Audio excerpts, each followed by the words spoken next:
10. We've got 3 more weeks to the subject. There's 2 more things for you to do, so we might as well focus on those things. You got your assignment marks back. There is a slide which I meant to put up, which will just deal with this.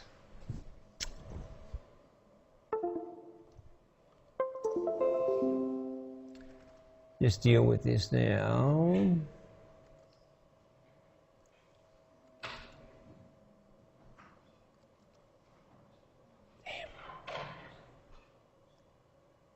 Damn.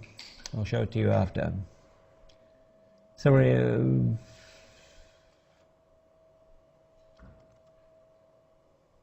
Okay.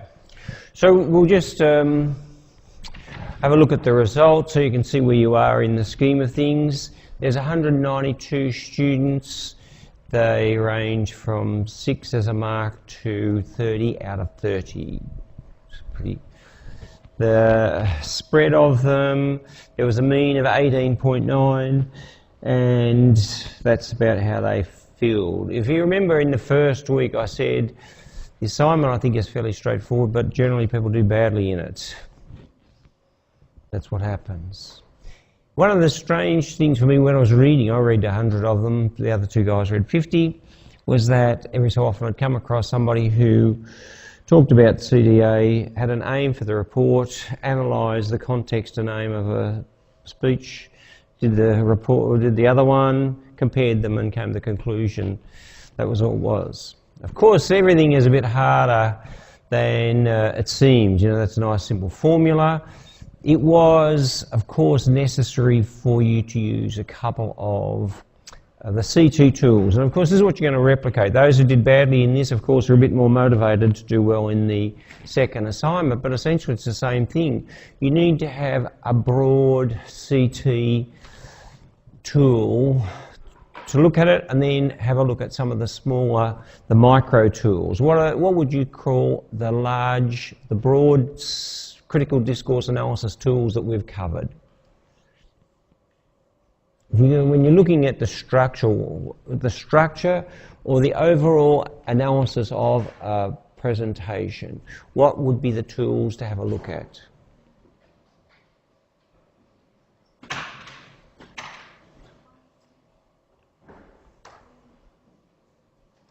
Have a guess, go on. I don't know whether this is heartening or good or bad. I mean, of course, I've been doing it for a long time. You know, as you have, this is the first semester you're doing it. You're doing some other subjects, and your head's full of all sorts of stuff. There's a couple of broad things. The simplest ones, if you want to make it easy for yourself, is you use Aristotle. There's only 3 things. Remember, 1, 2, 3. It's very useful for doing the broad analysis. Is the ethos, logos, or pathos. If you want to be a bit more adventurous, you choose Grice, because that's an evaluation. You know, how does it meet with quality in a relationship before? Or if you want to really develop the skill, the one that you will use is DILTS, because it works all the time. I'd say that DILTS is the most powerful of those tools. So there you go, Aristotle, Grice, or DILTS. Have to use one of them. Some people use 2. Have to use one. Then when you're starting to do the micro level analysis, you'll be looking at Brookfield's tricks, the argumentative moves, the literary devices. If you type in literary devices or go to where I said that they were on the internet, you'll see that there's a list this long. You know, anaphora and metaphor come up the top. They're almost the top 2. But there's a list, literally. I mean, I was surprised. That's one of the things I've learned a lot when I've been teaching this subject. There's a whole lot of these things. People use them. Some people use them very effectively. The people who got 23 and above tended to use them all. So Brookfield's language tricks, the argumentative moves, anaphora, and various literary devices are tools. And so when the trick in the second assignment, of course, and we said that we would, whatever happened, whether I got on a roll of talking too much or not, we'd stop at 7 o'clock. Is that right? 5? 7 o'clock. And we'll get people to come out here and we'll talk about the way that you're going to, the topic and the way you're going to go about doing it. it's a pretty, I won't say, of course everything's a bit harder than it seems, but for those people who are particularly interested in passing the subject, then this is a straightforward way of going about it. All right, so it's a pretty, we won't say straightforward, it's a relatively simple set of steps that you need to follow. One of the key things, of course, is making sure you know you've got something to talk about that's interesting. And ideally what I've been saying is, during the semester, something which is worthy of you. So that's it. So that's the results there. You can see where you are in relation to everybody else. Of course, if you're unhappy with the results you've got, then you can write Steve a letter and he'll tell you they've all been double marked. So any ones that failed, they've all been double marked. And so I'd be inclined to say, worry about the second assignment. And when I talk about the exam, have a listen to that as well. All right? So that's the feedback about that. That's what I've got to say about it. Is there anybody who's got any questions about the first assignment, or indeed the second one? All right? That's the game. The idea, of course, is that there should be no surprises. You know what I'm talking about. You've got plenty of time to ask me questions. This evening, I'm happily to stay and talk to anybody who's got any questions until we need to. And I've booked a Collaborate session on Monday from, I think I said 7 to 8 o'clock. So anybody who wants to discuss things about the second assignment, be there. All right? So the idea is that there's every opportunity for people who want to do well in the subject. That's it. So here's a picture here. But one of the questions is week 8. Feels like to me, marking lots of assignments. Everybody's under a bit of pressure. We're almost at the end. There's only 2 more lectures, then a summary lecture for me to make some grand statement as to what the subject's about. But where we're in this subject is, hopefully you've got a couple of ideas so far. Critical thinking seems like an abstract topic. What is the main idea that we've come across this semester? That is a good question. That is a good question.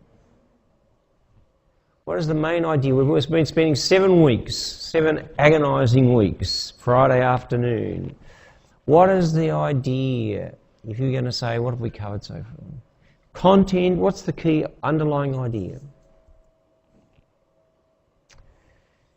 Of course, you can say that you're proving Socrates' great thing. You don't know anything, that's it. That's perfect. We know nothing, can't say any more. The critical thinker is trying to orientate themselves to the world. We are all trying to orient ourselves to the world.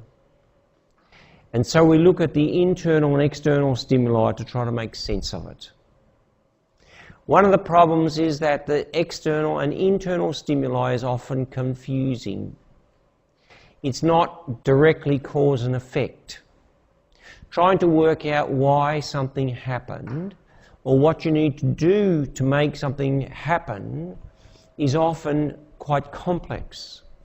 The subject is critical thinking in business, and so if we apply this to a business world, then it becomes very obvious. If the man down the front here starts a business with his MBA, with some ideas, maybe a bit of cash, his critical thinking skills come into play because he positions his business somewhere in time and place. Whether it's 2019 or 20 in Australia or India or Germany or wherever. And he's then got to be able to work out, where is he? Where am I? What sort of information is useful for me? And then how can I use the skills and potential of my business to make some money? To be of value to somebody or some group of people, consumers or companies. That's it. That's the game of business. Of course, in another subject, they'd call the same thing strategic planning. critical thinking suggests that there's a fair bit that goes on in here, apart from, if you read too many strategic planning books, you'll see that there's lots of cases and Starbucks and Fujitsu and all these companies have done the right thing or the wrong thing for their situation and made money or gone broke. Of course, when it's your own company, you've got to be able to work out not only the out there part of it, but also the in here part. And then being able to understand what are the factors that lead to success in your industry. So that is the question. If we wanted to phrase the subject in one question, it would be, why do things happen? Why do things happen? This is the philosopher's question. Why do things happen? And then we take it upon ourselves and say, if I can understand why things happen, then I can take the next step and say, how can I make things happen? You see? So the first thing is to sit back, and remember last week there was a picture of the two philosophers. The picture of, 1700, 17th, 18th century picture. Two philosophers talking about why things are so. So the philosopher or critical thinker is always trying to look at, why does this happen? Why is it so?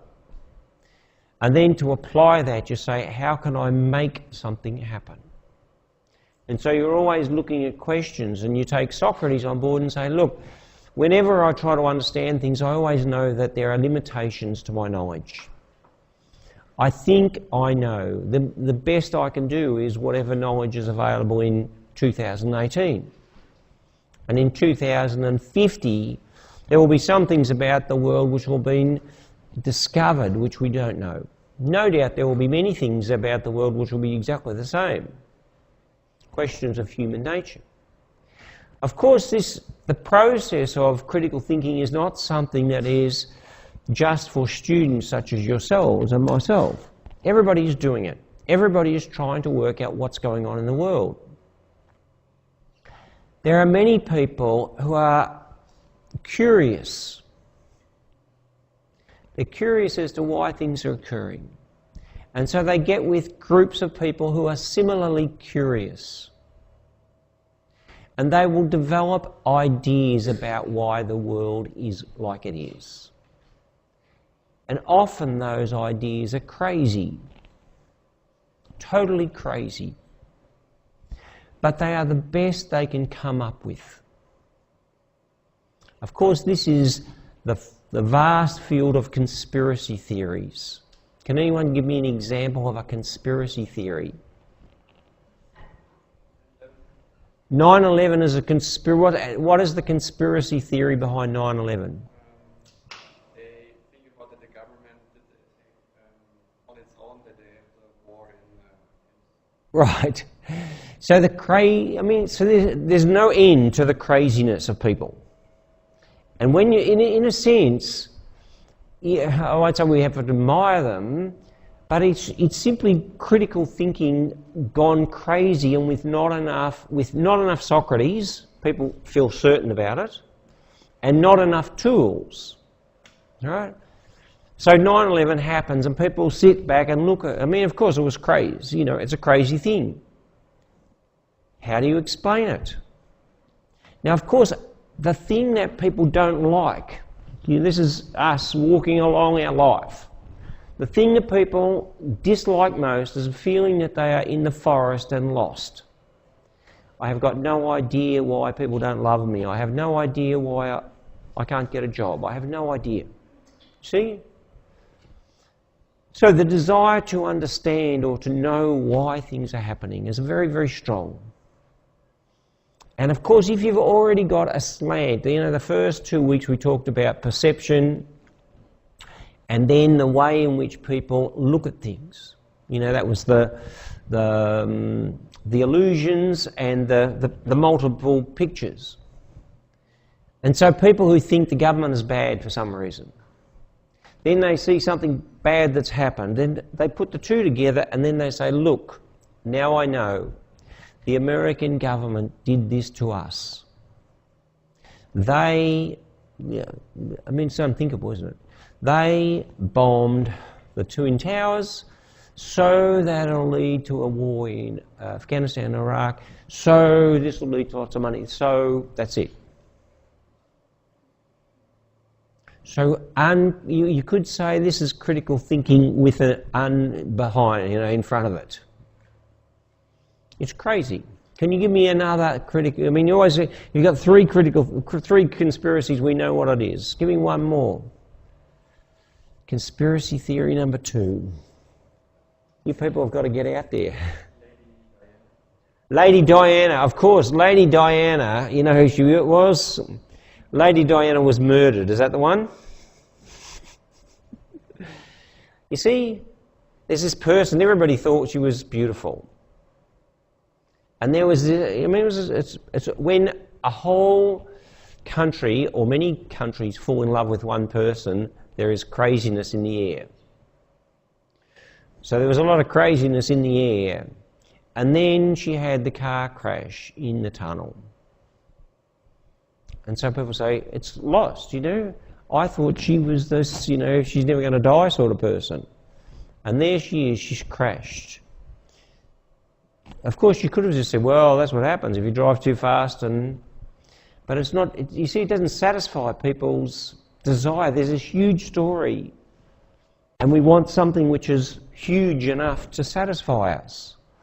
And so we say, well, what? No, it couldn't be because it crashed. That doesn't it's not big enough. Must be somebody was trying to kill her. Must be an assassination. And then once you've decided it's assassination, you work out all of this stuff which supports that. So you build the case as to why the assassination was more likely than anything else. And so you get TV series which come on endlessly about the moments before Diana died and the people, the car was split in half. There's all this conspiracy theories. One more. See, 2 from one guy. There must be somebody else in the class who knows something. He's probably a member of a conspiracy society. Of course, the greatest conspiracy in my lifetime is that the moon landing did not happen. You heard this one? The moon landing didn't happen. It was all in a film set in Hollywood somewhere. Had everybody captivated looking at the TV. And of course, Aristotle would laugh. He would say, well, look, the whole thing. And Plato, everybody's looking at these TVs and they think it's real. And then once they say, well, maybe it's not real. So in a sense, it's quite an interesting twist. People they're looking at the TV and say, maybe it's not real. Because there is fake stuff on TV. I remember when YouTube was first up, have you ever seen the popcorn thing with the phone, cooking popcorn with phones? Type it in sometime when you're bored, not during the lecture. You get 4 phones and you ring them all at the same time. And they put popcorn down, all right? And then after about 30 seconds, the popcorn starts popping. All right? I was impressed. Then if you type in popcorn scam, you'll see that it was just, the table was actually a cooker and they weren't phones actually. You see, it was all fake. So there is reason for people to be cynical. And in fact, the crazy people who think that the moon landing was fake are onto something in a way. If you're going to be a critical thinker, you do have to be a little bit wary. If people tell you stuff, then don't necessarily believe it. Remember the thing, and there is those people interested in doing the second assignment well, that is getting a pass. There are all the tricks you can use. You just layer them on. And the whole thing of the Brookfield's tricks is to say, believe me, I'm a psychologist. But you see, you're doing all this stuff. It's to avoid skeptical regress and to make sure that your argument is stronger, but everything can be faked. Donald Trump can say, I'm the smartest person on the planet. He may not be, but it's a very effective tool. And if you watch any of his rallies, these people going crazy for him, they believe it. So the reason why it's useful to understand critical thinking is because if you want to convince somebody of something, There's a couple of tricks to use. They work every time. Then if you are able to use them, you are then able to observe them when people are trying to trick you, or indeed to convince you. When Scientologists come along. I mean, maybe there are some Scientologists in the room. Are you a Scientologist? All right, so there's one person I won't offend. So with the Scientologists, when they come in, they will say, look, if you've got problems, I'm sure you have, I'll be able to solve them. Come and do a free test with me.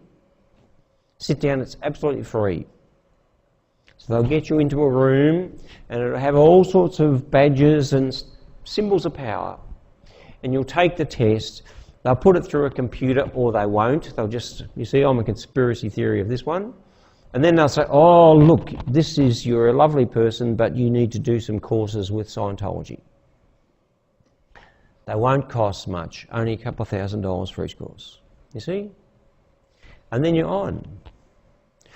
Why do people buy it? Because it's a nice, easy set of tricks that people use to sell it. They've practiced it over and over again. Critical thinkers will be cynical and they'll say, hang on a second, why can't we just do it out here? Why do we have to go into this secret dark room? Why do you have to use the tools of power that were used against Aristotle? The reason why it's useful to get a couple of stories in your head, Aristotle being a good one, Galileo being a good one, is that the people with the power are often wrong. So the second big idea of this subject is that, so at a micro level there's these tricks you can play. At the macro level there are people in power who control the flow of the discourse. And so when we're talking about discourse analysis, some people had difficulty using the term effectively. You know, I'm going to discoursing with somebody. The discourse is really like the whole flow of discussion about something, the assumptions, the knowledge, the language that's used. And that influences it. So this is a river which is talking about women and men. And so the discourse in most cultures over most period of time is that women are not as good as men. And the men don't ask the women if they are better or worse. In fact, they often say actually women are very special. But the language that's used means that everything is framed in a negative way for women, which is why women almost all across the world get paid significantly less than men, are in much less positions of power, and of course they get sexually harassed much more. And it's often the people who are in it, in the discourse, cannot see themselves out of it. Now, that's not a very good way of saying it. Put it this way. Someone in 1960,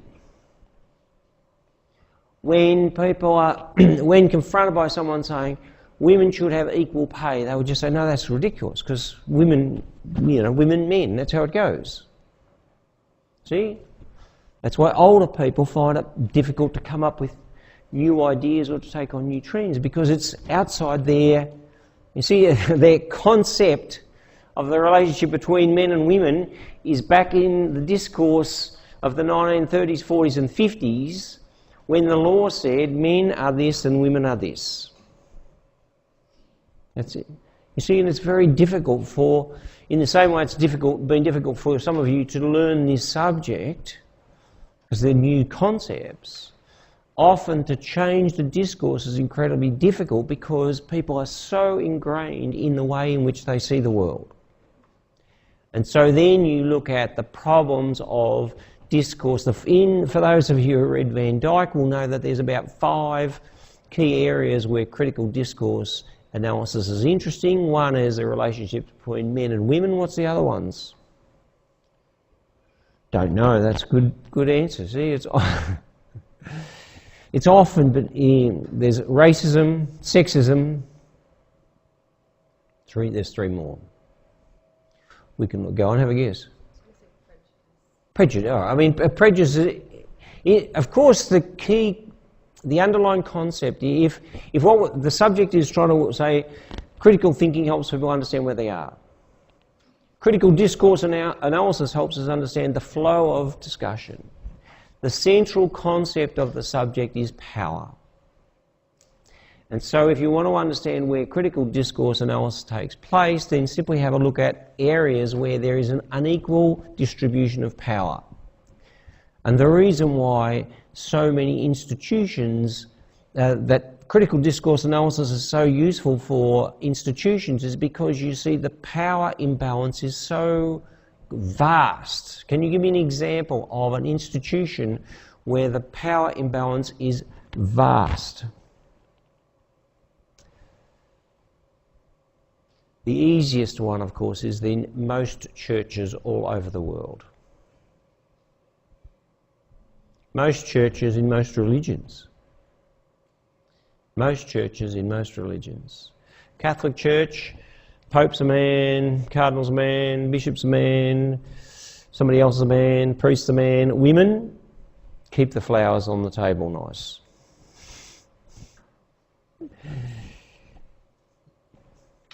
Keep the flowers on the table and sweep the floor, all right? The top guy has got the link to God, if you believe in that. The next guy has got the hand, he's holding the hand who's talking to God. There you go. And then down about 6 levels down, can you do the flowers, please? Of course, there's quite a bit of aggression that often comes out when people become, in powerful speeches, like the Robert Kennedy and the Vade speech, people are angry because this is not fair. In racism, it's not fair. Sexism, the whole Me Too movement, it's not just, oh yeah, that's not really... No. Of course, you look at most parliaments across the world, they're dominated by men. Not all, of course. It's been a slow process of change. So the subject is interesting because it does matter who's got the power. And if you haven't got the power, it's useful to know why you haven't got the power and how you can go about getting some of it, if it's possible. So that's the introductory rant. Week 8, critical reasoning. So Plato, we finished off on this last week. He warns that there's this problem that people, when they're trying to understand the world, are looking at shadows which are projected in front of them rather than finding out for themselves what's actually going on. That's what that's about. The prisoners in the cave. Of course, this is the equivalent of the television. Let's watch the TV and see what's going on. So there's the pictures. We've gone through those enough times. There's our philosophers. They're trying to say, what's the meaning of things? What's important? What's the dynamic? So this week we look at the Stanley Milgram's experiment, the problem of empirical generalisation, causal reasoning, and then the fallacies. Fallacies, of course, are things that appear correct but they're incorrect. They're another set of tricks. Critical thinking and problem. It enables us to orientate ourselves to the world. So this is the question of the subject. Where are we? Who are we? Where are we? Why do things happen in my life? And why do people behave as they do? Of course, in psychology, they say you've always got to look at other people before you can see yourself clearly. So you need to ask the question of other people, why are they doing that? Why do they do this?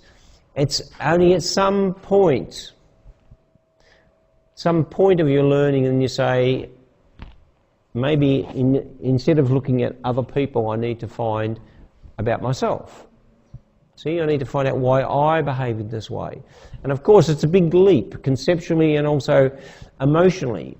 It's much easier to look at this man here and say, oh, I understand, this is why he failed, or this is why he achieved it, this is why. It's very easy. With yourself, it's more complex. It opens up an infinite list of questions. Which ones are the most interesting to you is really one of the problems of your life. The grand aim of the first lecture was to say, one of the problems that you have is, what are you going to do with the life that you have? If we think of the life as Martin Luther King did, I think in his speech, talk about the life that you've got as 5 minutes. The India speech, 5 minutes to midnight, you compress time. Then you say, look, you got one go, what do you want to do? What do you want to achieve? What's important to you? These are interesting questions. They're not easy, of course. They're necessarily difficult. For some people it's very clear, for other people it's more difficult. Which ones are the most interesting to you? Which ones are the most interesting to society? And which ones are the ones worth studying? And of course there's the place that you apply yourself. The Milgram study is an interesting one. Let's close that for a second. The Milgram study came out of, in America in the late 1940s and 1950s. The Nuremberg trials were trying to find out, were trying the war criminals from Nazi Germany. People in the concentration camps did horrible things and killed millions of people. And so, like the Twin Towers, people were saying, why? How could this happen? See, it's a legitimate question. How could this happen? 3 million people, that's a lot of people. How could people happen? Remember I said that if you want to understand things, you always project onto other people first and then yourself. And so the first thing was, well, see, maybe you can help me, or you can guess. When people were trying to understand why the people in the Nazis in Germany would do these terrible things, the people in America were, not only America, but the Milgram was American, so we'll focus on that. They were trying to work out why they did it, and so what do you think was their first guess? Good question, see? Very good question. What would their simplest explanation be? Remember the Twin Towers thing, you want to have a simple explanation which solves it so you don't have to think anymore. Usually you don't have to think anymore so you can just get on with hating. So if you're looking at a group of people over there and say they did this terrible thing, why did they do it? Sort of like a psychological question. What's the simplest answer? Come on, come on, come on. Critical discourse analysis, we only identified 3 major groups. What? They used the power, but we've got to explain why did they, in a sense, jump over from being normal people to being crazy people to use this power against those people. Why? What's the underlying reason for it, you see? So power is what they used, and certainly power is important for the subject, but why?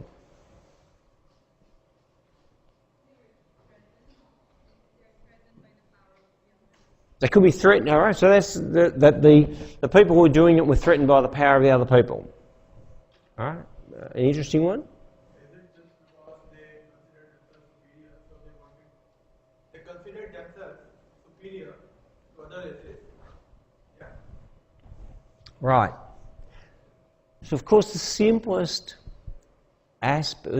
way, of course at the time Hitler was saying that we are the master race. And so the explanation from the outside was, look, they said that. The reason why that happened was because of their national identity.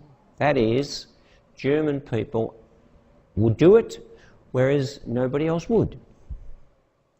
And of course the beauty of that from the observer, see there's Germany, here is, look, they're bad people who would do that, we're not. We wouldn't do it. It's got something to do with a particular psyche of the German people. Now, of course, if you've read books of history, you'll know that the similar sorts of atrocities happen all over the world, all through time. And so the problem of going for a simple answer to explain a very complex thing is that you're going to get an answer which is incorrect. So we go back to Milgram. He says, we want to understand what's going on. The first thing is, I think maybe it's just German people do it. Nobody else would do that thing. So Stanley Milgram was the psychiatrist. So, and 1960, different time when I was just very young. And he proposed this idea. He said, one of the reasons that people gave in the Nuremberg trials was they said, look, they were asked, why did you do this? And they said, I was told to. I was told to by my superior. All right? They said, all right, let's experiment with this. Why don't we set up an experiment where we have this man as the subject, right? He's going to learn it, we'll put some wires on him. I'll be the experimenter, and then we'll get subjects in, 1, 2, 3, 4, 5, 6, 7, 8. And you're going to be behind a glass window, and you're going to try to teach him, it's like how to remember words. And if he gets them wrong, I want you to give him a punishment. And the punishment will be an electric shock. All right? So there's, on your table there's a dial, and it goes from 0 to 450 watts. So they set up this experiment. Of course, because before they could actually do the experiment, the psychologists had to go to the boards and to various groups and say, look, I'm going to do this, what do you think will happen? And of course they said, what will the subjects do? When I say, I want you to give him electric shock, what do you think they would do? Not do it, all right? Not do it, not do it, not do it, not do it. Everybody said not do it. And so what they did, they first did it on students. They offered them $4.50 to do this experiment. And they got people into the experimental room and they said, we're going to randomly assign you either the teacher or the learner. Of course, like all good studies, that was fake because he was a friend of mine who happened to be an actor, you see? So you thought it was just random that you were the teacher and he was the learner.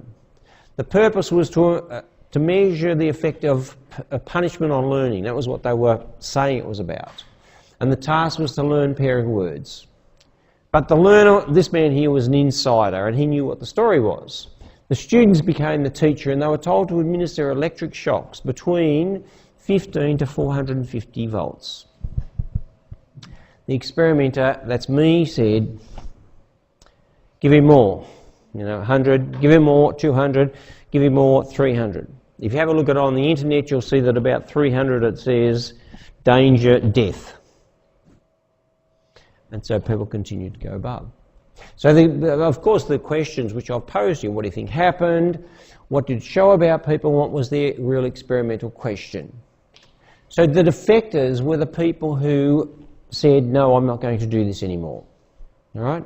I'm saying, give him an electric shock, and you say, no, experiment's finished, I'm walking out. This was the results. At 75, there was hardly any defectors. Most people went up to about 300 volts. So the shocks that they were prepared to give was right up to 300. Indeed, there was, you have a look at the cumulative percentage of defectees, it was about 35, but at 360 to 465, there was still 5% of people who were prepared to do this. Even though if it had been actually wired up, the man would have died. Now, so the question obviously is, what does this show? What's going on here?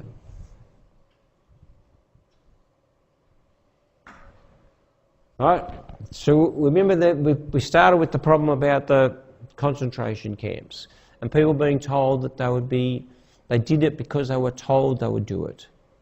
What do you think this study showed? What's that? Some people want to do it. All right, so this is an interesting...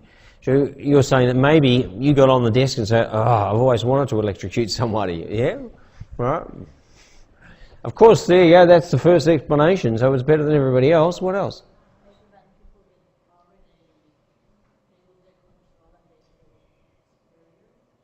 So you're talking about the person who's sitting there?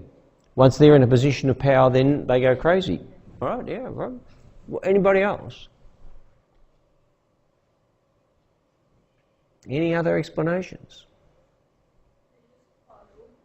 Of course, the alternative one, in a sense, when we say, why did it happen, we could say that's a code for who was to blame or who was at fault for this. And so, of course, one is maybe the person, you give somebody a fast car and they'll drive fast and dangerously. An alternative one is put somebody in a position where they are under the influence of someone in power, in a room which suggests power, and a voice which suggests power, then people will do what they're told. Right? So the results were the absolute opposite of what was expected. The result, and the people, of course, the context of the discourse was important. The proximity to the Second World War was why people were interested in this question.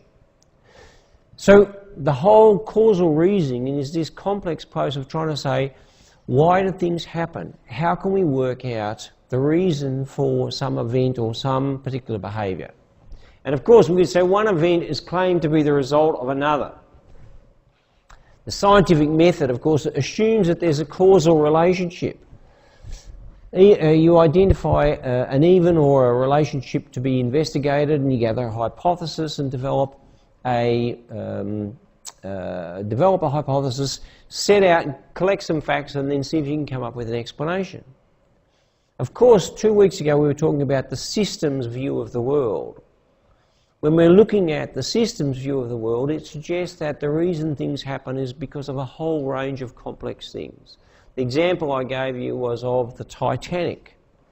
Remember, there's a list of 10 things that I had, and if you do some research on the internet, you'll find that there's another 15 reasons which could help explain why things occur.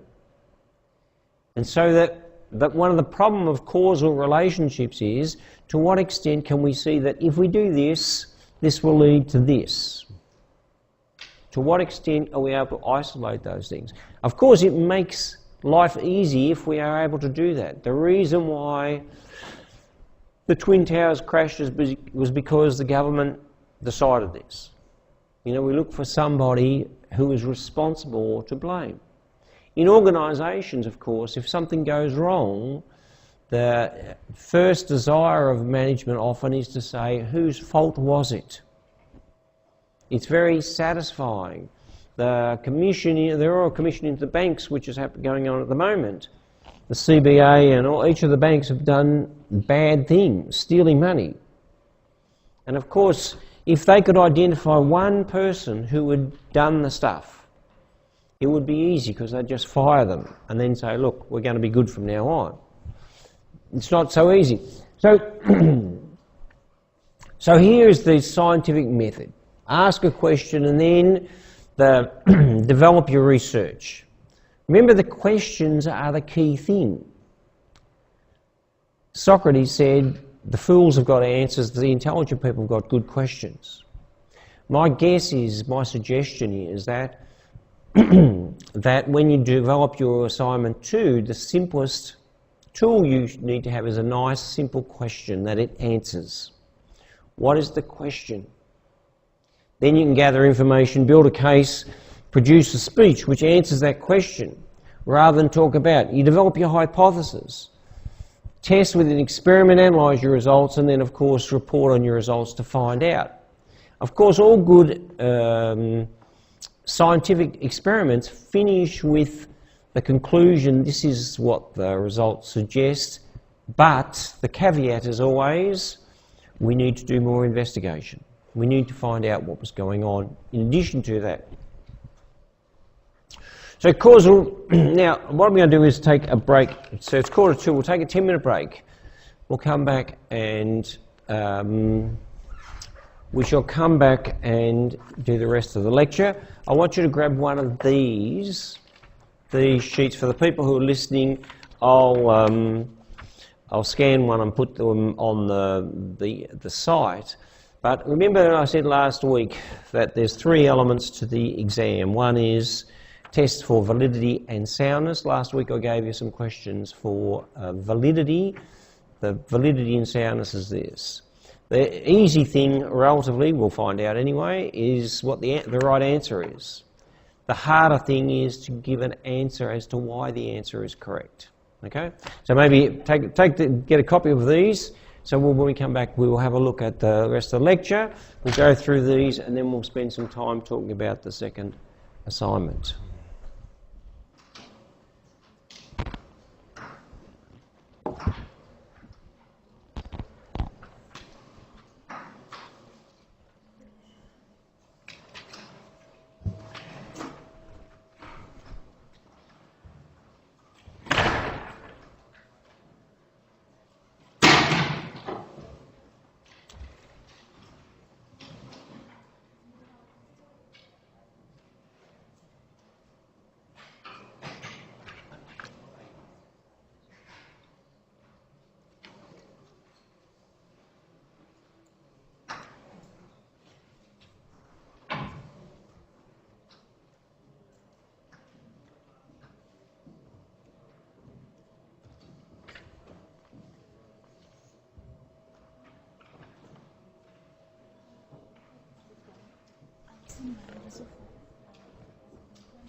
What is it showing? Yeah.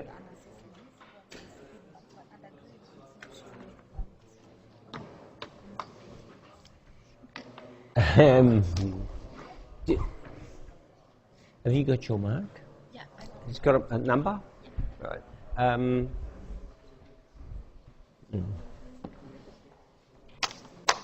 you got your computer there? No, I'll use it on this. I can't lock in. I just used hot wire this onto this. Who marked it? Do you know? You know, it said this. Just a second. I'll turn the microphone off so we don't record our conversation. So, did it sound good or bad? Did it sound good or bad? What's that? So, eh?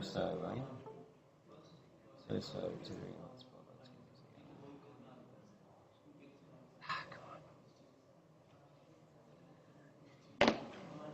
What's your name? Florence? F-L-O-R?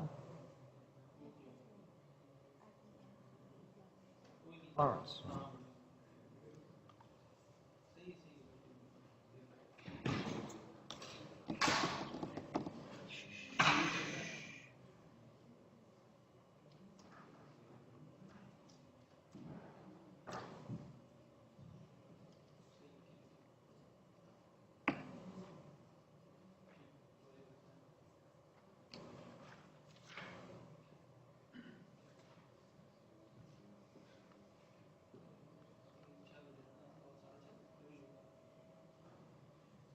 Florence.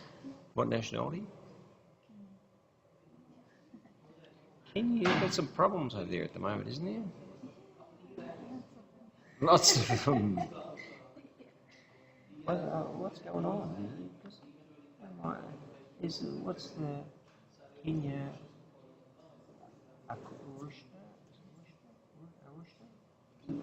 What's the city, main city in Nairobi, and then another one?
FLO? Just tell me any letters. FLOR. Florence, and get me the 20. 20.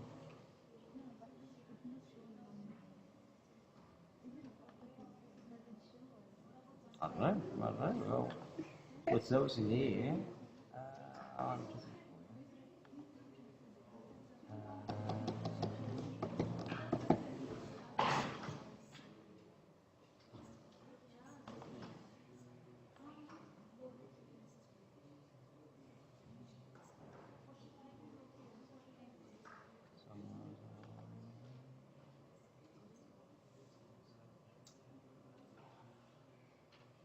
there is a button on like.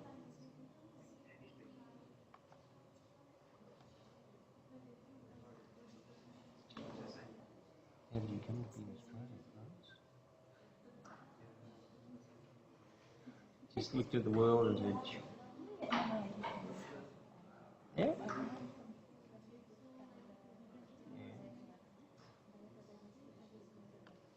Yeah.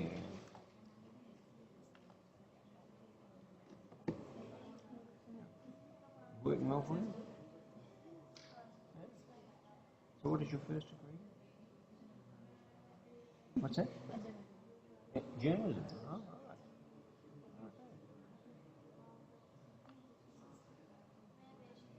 There you go.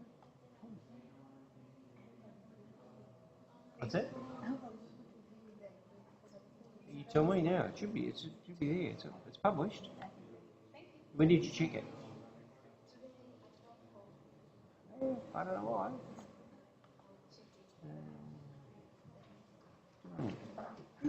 No worries.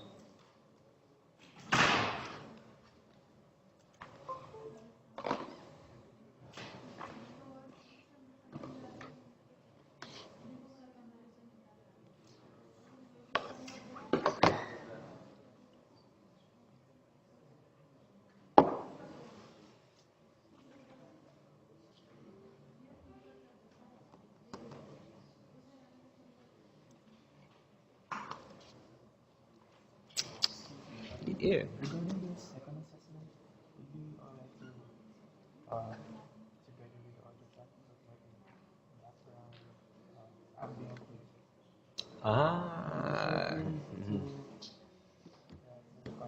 but it won't be very loud. I'll show you the only reason I'm smiling is because the first time ever last semester somebody did that.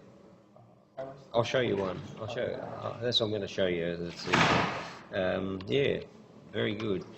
In fact, yeah, there it is. It's all queued up, ready to go. Things for Happier Planet.